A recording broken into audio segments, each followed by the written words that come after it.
Hello and welcome. It's yet another Friday. Thank you for joining us live from wherever you may be. Pop in the chat and let us know where you're joining us from. This is Meenakshi and Priya. We are on the third and final episode of season 4 of Conversations That Matter, where for the last 2 weeks, we started this series on the 3rd of October, 2 Fridays ago, and we've been talking about prioritizing mental well-being while leading in a noisy world. And this has been a continuation of the conversation that a colleague of mine, Tiffany Castaño, and I started earlier this year at our annual World of Work conference. And it's been my pleasure to continue this conversation with Priya.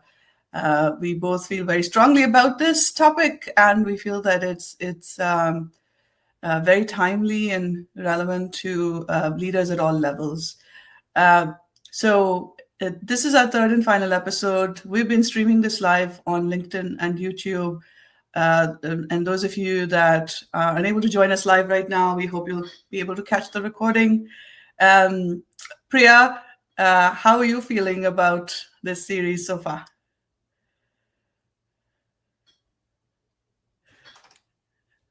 Thank you, Meenakshi. As always, a pleasure to collaborate on conversations that matter, which we think matters, and we dive into the topic. And this is, like Meenakshi said, season 4.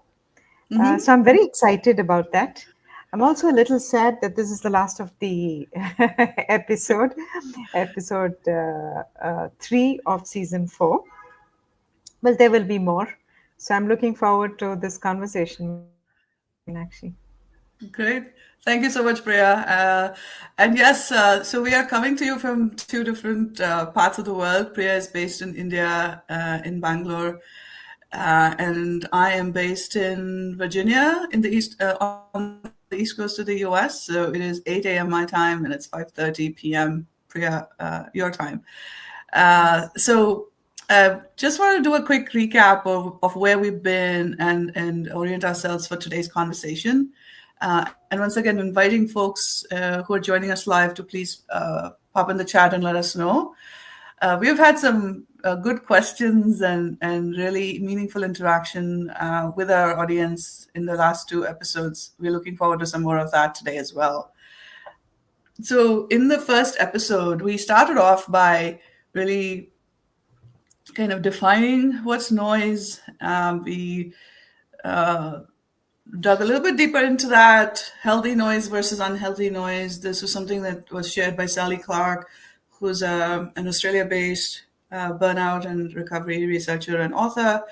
And she shared this with us in our closing keynote at the conference in February.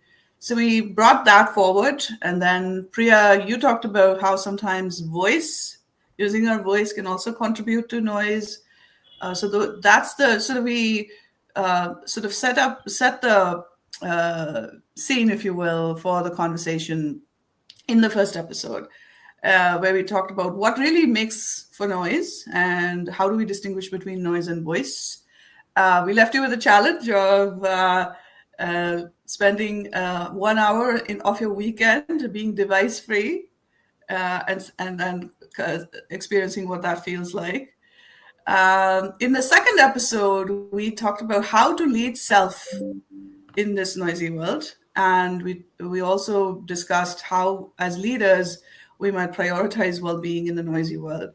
And we shared a couple of tools and strategies as part of that. One, Priya, the distinction you made, the concept of viveka, as you shared, the discernment, where each of us as individuals take a pause to consider whether what we're doing is adding to noise, and is it healthy noise or unhealthy noise, or are we actually using our own voice? So we continued the conversation.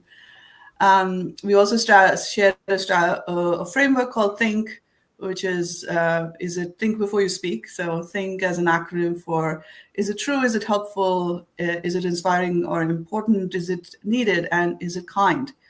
And if it fails even any one of these checkpoints, perhaps you can reconsider. adding your voice to that conversation. So that's where we've been so far. And today we're going to talk about how to, as leaders, how to lead teams and change in this noisy world. And as leaders, how might you center growth and development of your teams in their well-being? So that's what we're going to look at today.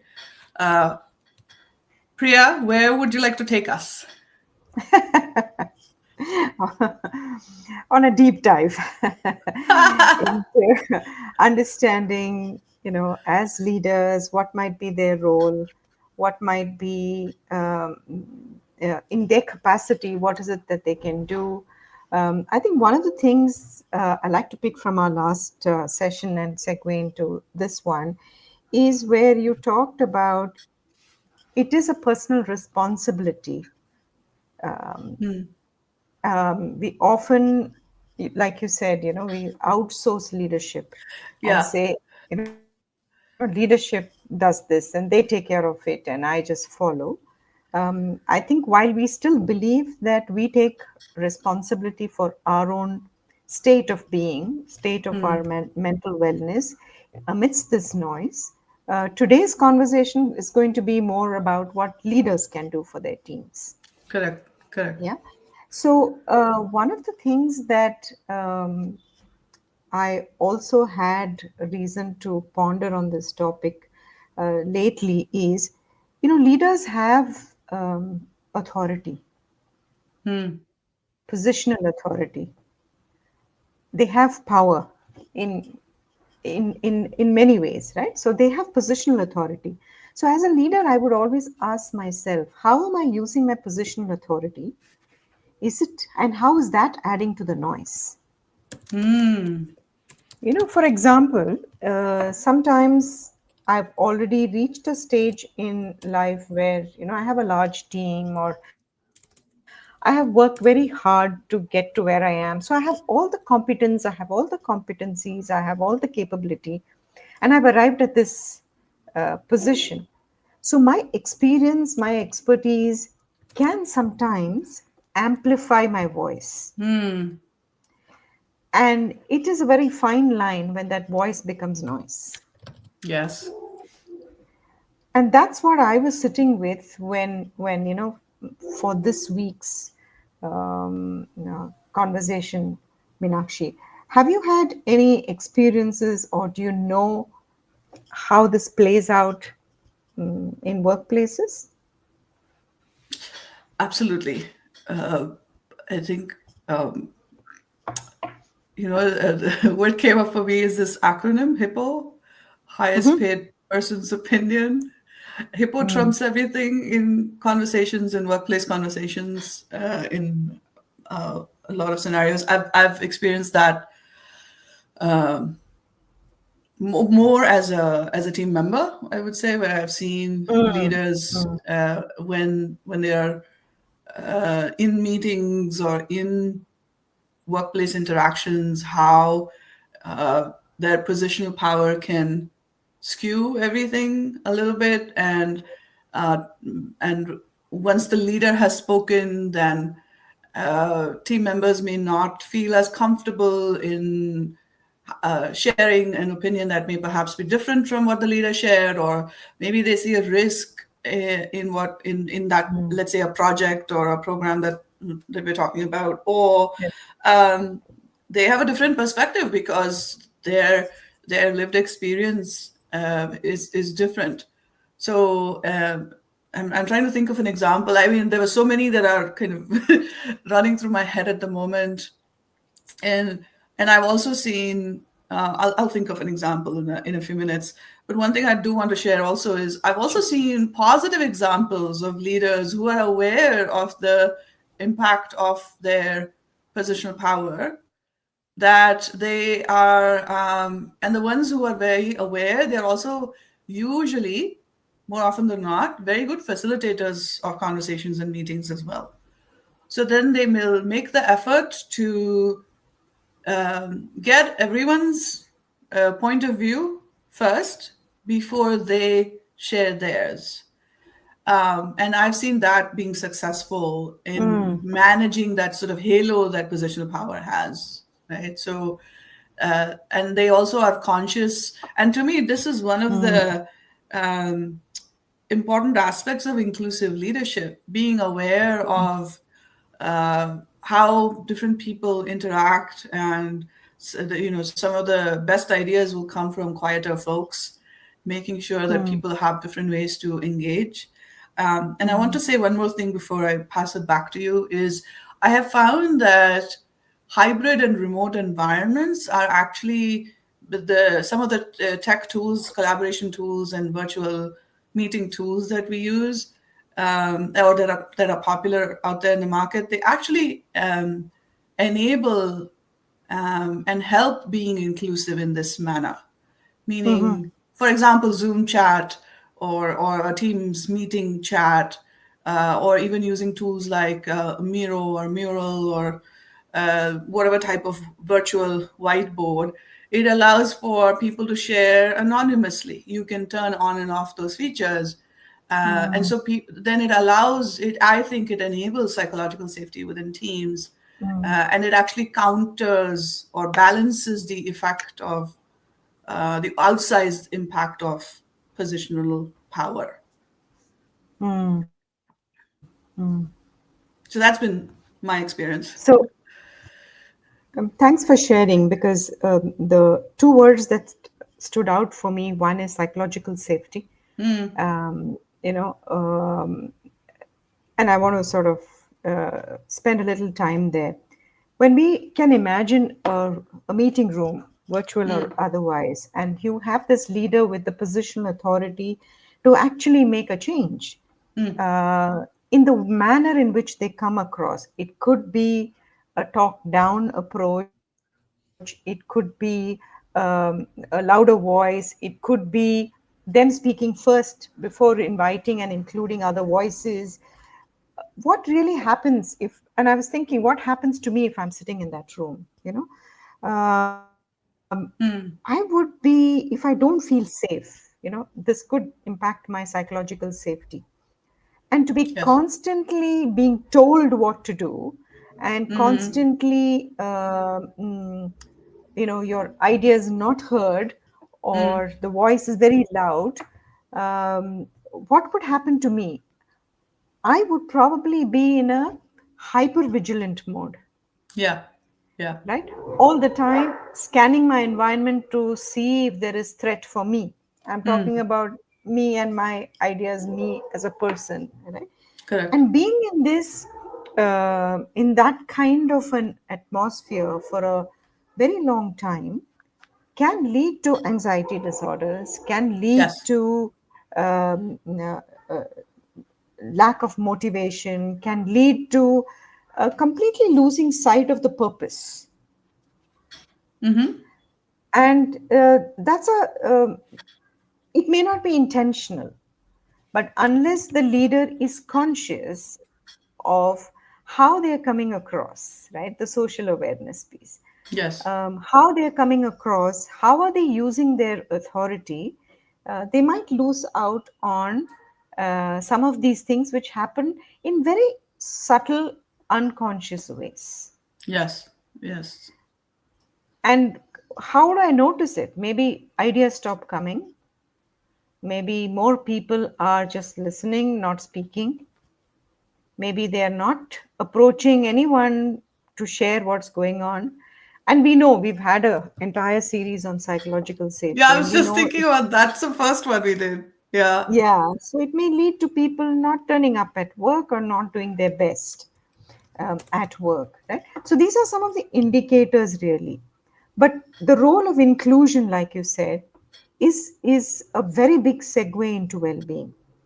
When Yes. um, when we when a leader with a positional authority is able to speak about growth with purpose, when the communication is clear, consistent, and inclusive, when everybody is heard, we say, every voice matters.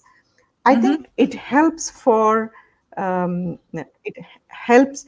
So, what do you tolerate? What do you accommodate? becomes the Yes, norm. absolutely. And I a leader I has the positional power to do that. absolutely, absolutely.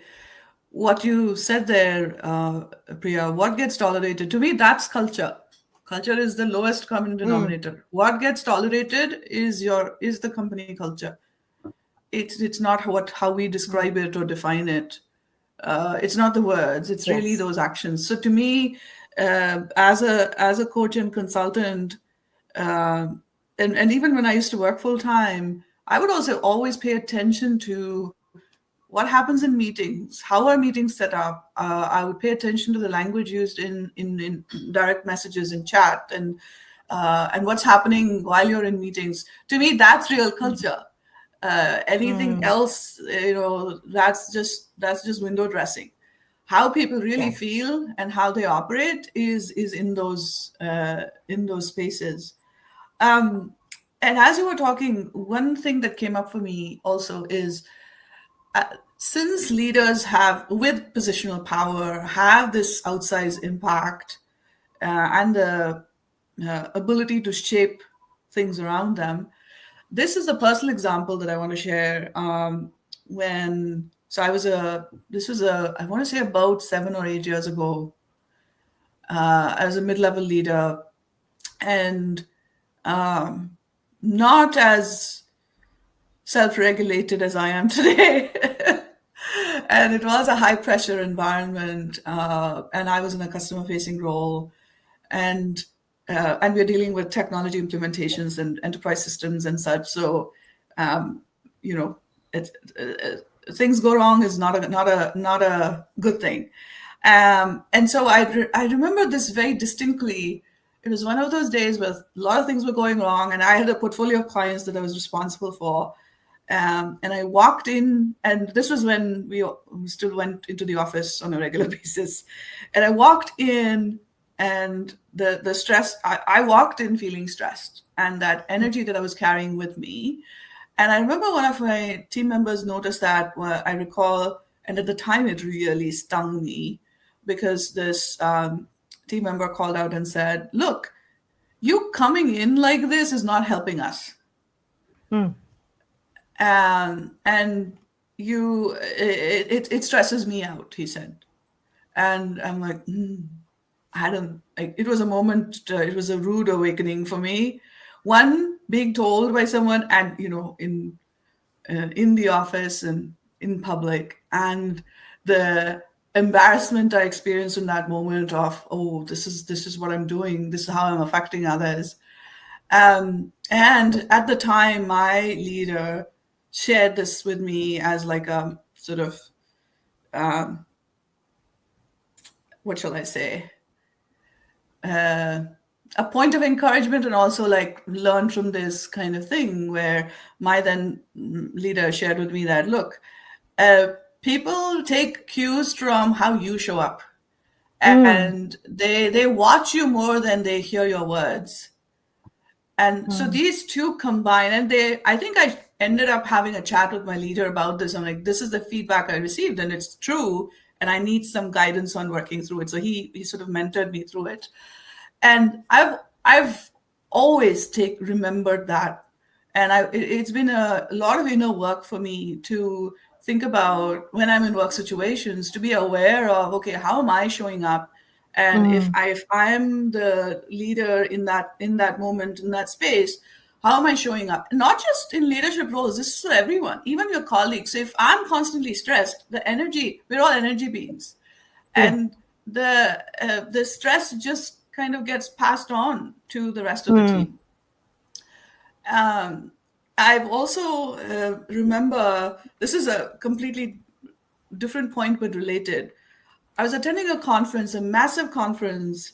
This was in Chicago, and we were at the Hyatt in Chicago. And this at that venue that day, they had, I think, 3 or 4 huge conferences happening at that hotel. And I was there for the obviously for the event I was attending, and I had a bit of time. I was by myself, and I was in their reception area, and I was watching how the staff was so calm and collected, it was literally like, hundreds of people buzzing around them, so many guests in the hotel, attendees for the conferences, but how they were able to direct anyone and everyone that asked for assistance to get them to the right event, because there were multiple events happening at the hotel. And I think about, that's another example for me of, okay, how might you're not even in a, how shall I put it, even if you are not the leader with the positional power, even if you're a teammate, how you show up in these high pressure situations, how there is so much within access to each of us that we can help not only ourselves but those who work with us to prioritize mental well-being, because those are all examples of live examples of prioritizing mental well-being in those high pressure situations. Thanks for sharing this, Meenakshi, and it triggers an example in my mind as well. I think it was about a month ago, I was in a workshop. I was facilitating a workshop for product managers, and there were about 30 people in the room. And my session was 2 days, and then it was a week-long program for them. And if you know the life of a product manager, project manager, it is, Okay. there are things breaking down, there is stuff has not come through, material is not happening, Yes. construction site, some accident. So they're all the time on high stress mode, most of the time. And so they're so busy doing, they don't get time to reflect, no time to process, to decompress, none of it. Um, Given that that's the nature of Yes. their job, the person who was leading this workshop, the Yes. head of HR and you know, that group, so he introduced us as facilitators. We were two of us. And then he set the stage, and this is how he set it. He said, I know you're all very busy and you're all working towards getting the, meeting business outcomes and meeting expectations and dealing with multiple things. But this is an organizational call, and what we want you to do is mute your phones. We want you to send message to your teams and to everybody in your ecosystem that you're not available for this week. And you're available if necessary at this time and this time of the day. He actually said, by Correct. the time we start, I hope all of you have sent this mail. And he actually paused, made sure everybody has sent this mail out. What he demonstrated in that moment is how he used his authority and how he was able to communicate the purpose, how he was able to convey the purpose and the value of what they are doing in this 1 week. And I've never seen a leader do that. Leaders saying, yeah, attend these workshops, but then, take care of what's happening over there. Which means, people are running out in the middle, Yes. attending an emergency call, or sometimes it's not even emergency. So everything that looks urgent is not important. But really, Yes. this is the Yes. communication that he offered. And I thought, I mean, how beautifully he has created the space. And it's possible, right? It is It possible. is. It So, how is. he used his positional authority.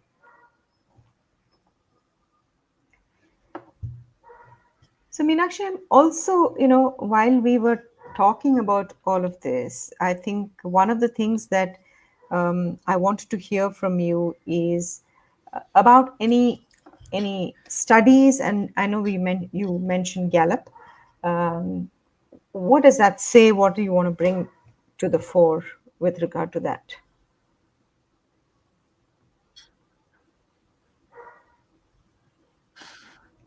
Are you able to Yes, hear me? absolutely. I want to also just add one more thing to the example you shared. I have heard of companies. So I've worked with colleagues with on a it's like a multi-vendor type project, and I worked with colleagues who came from other companies where these companies had dedicated learning days, and Mm, this is a professional service company, and those are on the calendar, and those are blackout days. So mm, all their clients are notified that their folks are not going to be available for these 2 3 days, and they plan it in such a way that um, the clients are notified in advance, and also their work is organized around those learning managed. days, Mm, mm, retreats or whatever they call them. But and uh, this the I love what you shared is in your case the leader demonstrated that it is okay to pause and actually uh, used his agency and his positional power to make the others feel safe enough to do that, right? So that's really fantastic of in what you shared. And this is a perfect segue to talk about some of the Gallup research. So I've been delving more into the Gallup research ever since I became a Gallup certified Clifton Strengths coach, almost 2 years ago now, and I use this with my clients in strengths coaching as well. Several aspects of their research, and one research that they did. I think it's maybe 3 or 4 years ago. And the research indicated that, I'm looking at my notes here, that managers drive at least 70% of the variance in team engagement. So, what does that mean? An employee's experience at work, managers drive more than, up to 70% of any deviation in their experience. So your immediate leader, manager, supervisor, whoever it may be, has more impact on your mental well-being than anybody else for a working professional. And that's when it struck me, and this is what I highlight to my clients as well, is uh, being a leader and being a people leader, it's such a huge responsibility because you're literally making or breaking people's careers and lives. Many years later, we still remember that one thing one of our leaders may have said that either built us up or broke us down in that moment. Right? So it's such a huge responsibility to be a people leader because you are shaping, despite the how technology has inundated our work lives. Despite that, the human element is still as powerful. So to me, and I'm going back to the example you shared, is in your case, that leader really created a positive experience for everybody attending that your workshop, by giving them that space to say, you know what, I'm telling you, it's okay to put yourself out, mark yourself out of the office and just focus on this and dedicate specific, you can go check your emails at these specific times. And I'm telling you, it's okay for you to do that. So they really demonstrated that, one, what we are doing here is really important, and two, that this is an investment in you, and three, they kind of role modeled how to set boundaries. That was another thing we talked about. Remember in the second episode or first episode, I think we said well-being is really about, it comes down to setting boundaries. So in your example, that leader really demonstrated all of that. So to me, it's just reiterates the Gallup research around the impact that managers can have on their staff. And I was thinking as we are speaking, one of the things that comes to mind is also the fact that, um, say there are people in your workforce who are going through challenges, mental um, illness or mental health challenges, for lack of a better word. How do we normalize conversations around this? How do Yes, we how do we create space uh, for maybe anxious people? How do we, because they might be very good at work. On correct. one hand, we are talking about what could create imbalance in the mental well-being. If you have toxic environment, toxic leaders, and how leaders use positional power. But the system might already have people who are going through challenges. So Yes. how do we Yes. normalize this? How do we integrate? How do we create space for some things like that? Because organizations and all of us, I think we are guilty of always rewarding excellence. Correct. So here might be somebody who is excellent but has a different way of reaching that space. Yeah. Yeah. How do we make space for that? How do we mm, accommodate? How do we normalize such conversations? And neurodiversity is one Yes. example. Yes. How do we include and how do we create space was because I read something recently and where we say I think there's a lot of awareness about the need for mental well-being. Yes. I think it's really now up to all of us to put it to practice, find ways to make it real and active, whether at workplaces or anywhere else. Yes. Yes. And I love you brought this up. Um, so one of the projects I'm on now, it's learning and development. So it's delivering virtual training workshops and Mm. such. And we are so mindful of engaging people with different learning needs in Mm. our case, right? So we allow people to engage with it either just by writing, so they can just use in our virtual whiteboard, they can only type in, they don't have to say anything if they don't want to. And we set those rules of engagement from the beginning to say these are the two or three different ways in which you can engage throughout the workshop. You can write, you can come off, you can unmute yourselves and talk. You Mm. can talk, and we intentionally design small group sessions, so there's like breakout Mm. rooms when we do Mm. this, and a lot of this is possible in person as well. It's really and we can use some of these virtual tools for in-person sessions as well, and Mm. actually take advantage of ensuring that everybody feels included, everybody feels seen Mm. and heard. Yeah. And I can tell you that, particularly in the US at the moment, this is all classified as DEI, and that's like become the inclusion has for whatever reasons, the definition of inclusion has been narrowed down to race and gender, whereas it's so much more than that. Mm. And when you, particularly like for example, when you talk about neurodivergence, there are a lot of late diagnoses. So people find out as adults Yeah. that they are Yes. neurodivergent. Yeah. And Mm. then they are able to make sense of everything that's they've experienced all through their lives, saying, oh, this is Mm. why. Now it all makes sense. It clicks. Mm. Um, and and then this is the thing, right? Ability, being physically able is a temporary situation. And a lot of us Yes. forget that. And so accessibility gets this bad rap that, oh, it's only if, but what if you break your femur? You are going to need all of those accommodations Mm-hmm.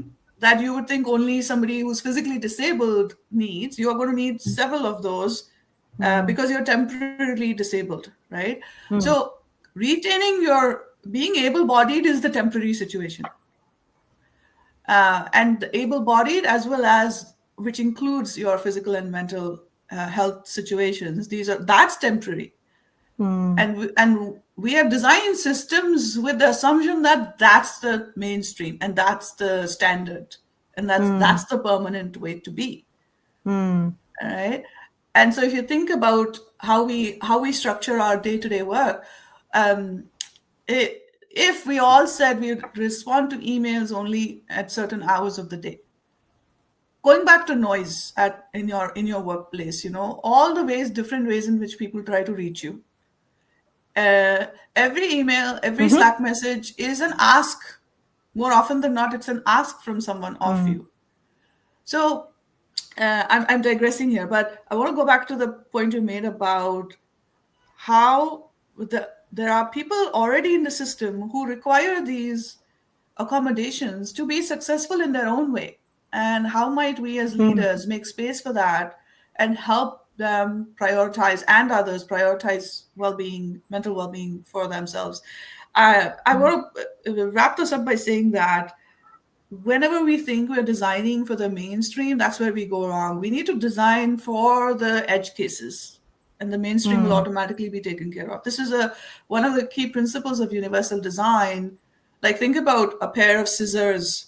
It's built for right-handed folks. Most doors are built for right-handed folks, yes, yes. and they're built for door handles are placed for somebody who's at least 5 feet tall. Mm, mm, mm. So, because most of our physical design in the physical world, and we carry that into our workplace as well, and a lot of mental well-being challenges arise, in my opinion, because we design for a very narrow mainstream, which we think Mm, is mainstream. mm. And when you say narrow, I think the invitation to anybody listening in is really how can we expand our capacity to tolerate differences Yep. and any sort of difference, right? So when somebody sends in a leave mail asking for leave of absence, I have temperature, I'm not well, I'm in hospital. That seems to be okay when you say, no, I'm having a breakdown today. Yes. Yeah. So, what is our capacity? I think we need to increase our capacity, our tolerance, create workplaces that are less judgmental, Yes. create workplaces where we appreciate differences. Um, I think these are very subtle ways in which we prioritize mental well being. So, you may not find a direct correlation, but they Yes. all incrementally add up to what could be a potential threat to mental well being. Absolutely. And it to me, um, my direct leader and the team that I'm a part of, that the practices within that team is company culture, Mm-hmm. because that's who I'm spending most of my work hours with. Yes, yes. And so the leader, I think, is in such a positioned so strategically to create Mm, that difference for their employees, for their immediate teams. yes. Yeah. And they are the ones who have to translate whatever company culture is described as Mm, into what it feels like to experience that on the ground.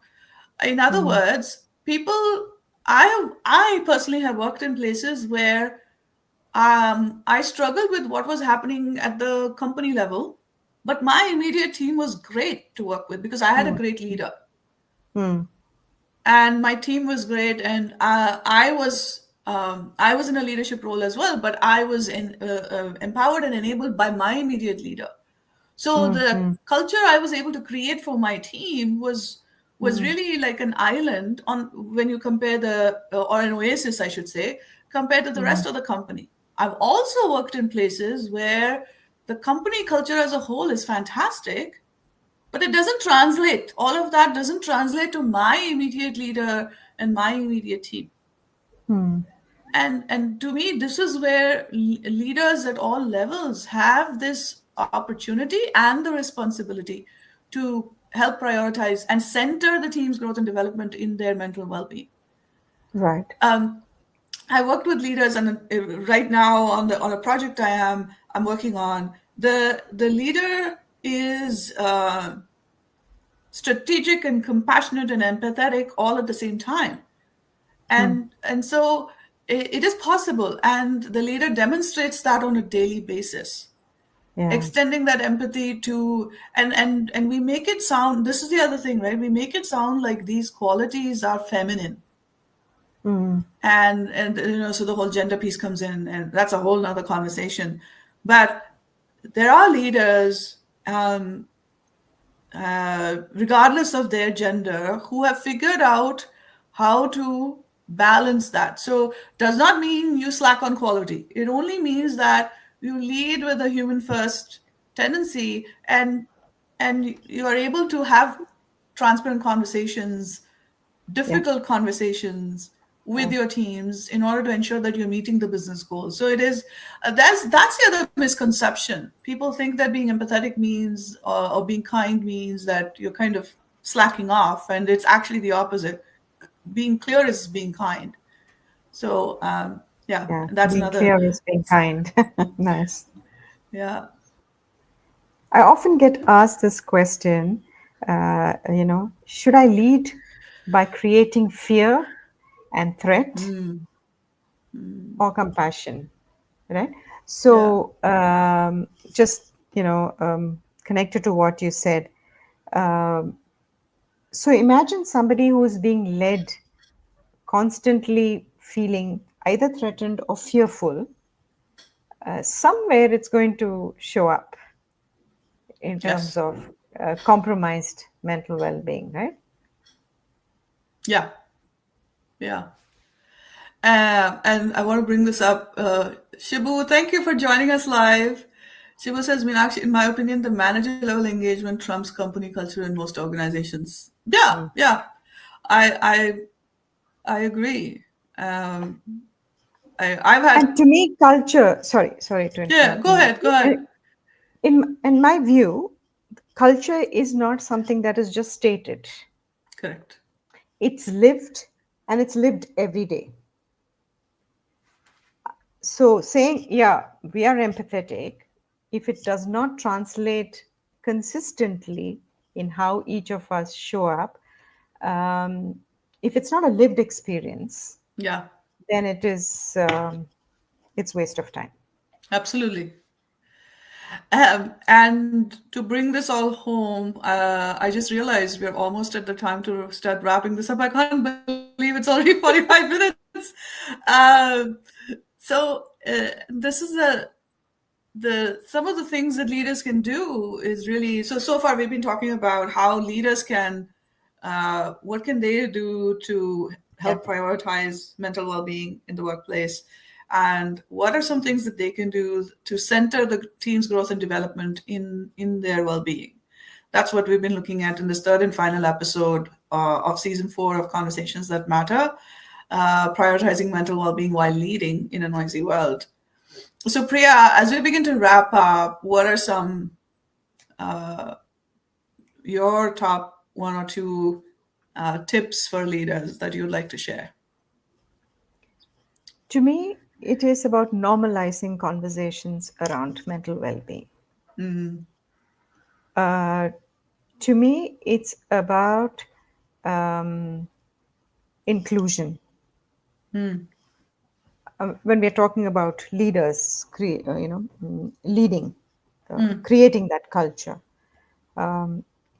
And it is about also being equipping oneself to notice for quick signs and signals when things are not working, mm. not in an automated default ways of working, but really be in the moment, be present to what is going on, because your people are your resources, your strength. Yes, yes, And so it's really important how they feel, how they think, and how they act. absolutely, absolutely. Yeah.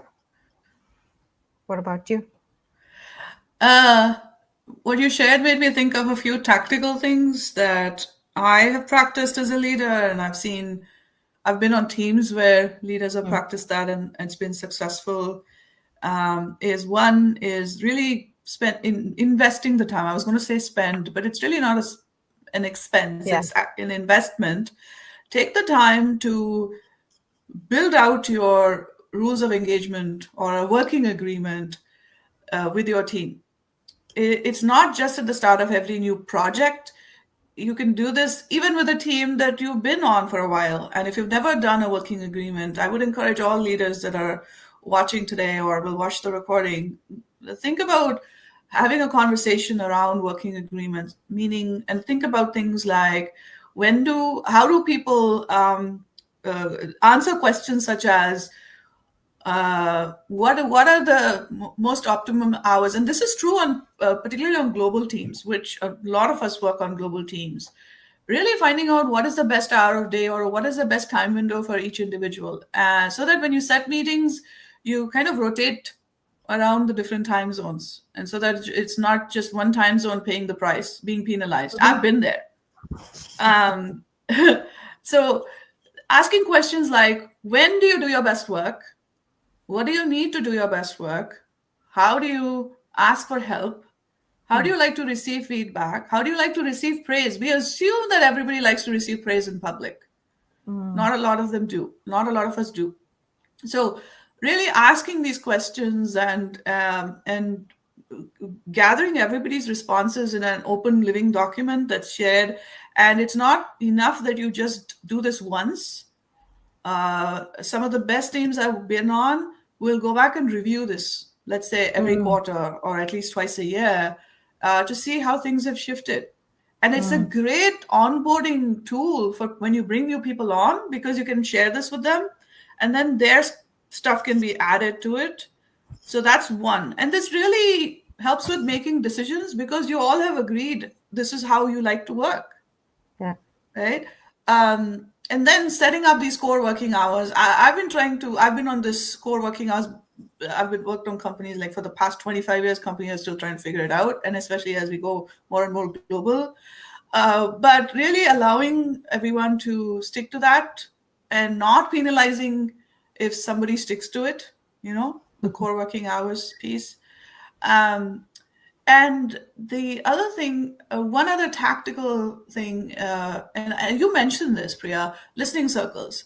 Those are very helpful where leaders, the thing you have to do is not feel like you have to solve for everything while you're talking to your people. So it is just listening and then come back and take the time to think about it and then implement things that will actually work. The last thing I'll say is really around self-management and self-regulation. To be a successful leader, it's so important to take stock of where you are as a human, because what's in your cup, that's what is going to spill out. And when I shared that example earlier where my team member shared with me that you coming in with this stress energy is not helping us, that's what was in my cup and that's what spilled. So really taking the time periodically on a cadence to like have a date with yourself and really examine what's in your cup, because that's what you're bringing to the table. And the more positional authority you have, the more powerful what's in your cup becomes more and more powerful in shaping others' experience. So that's it from me. So moving from noise to making your voice count in one way or the other. Yeah. Absolutely. Yes, I love the way you said that. Yes. Um, this has been fantastic, and Priya and I have a bunch of resources that we want to share. We're going to put it in the show notes. One is Priya. Would you mind quickly talking about the Pi project, and I'll share the link here. Thank you. So Pi Yes. project is a project that's close to my heart, and that's Pi standing for Power Inherent, which is the logo of the company Orenda. It talks about the inner resilience of people who who apparently lead ordinary lives, but accomplish great things. And these are people you see on the street, on your next door neighbor. Everybody has a story, Yes. and oftentimes extraordinary story. Yeah. So the Pi project tries to showcase stories of resilience of ordinary people who have extraordinary stories to tell. And the latest one is from somebody I talked to, Sonali. She talked about toxic work culture and what it took for her, the toll it took on her, how she moved out of that space, and how something that got normalized, she was able to shake away and sort of um, come back again. strongly and boldly and stand in our power. That's fantastic.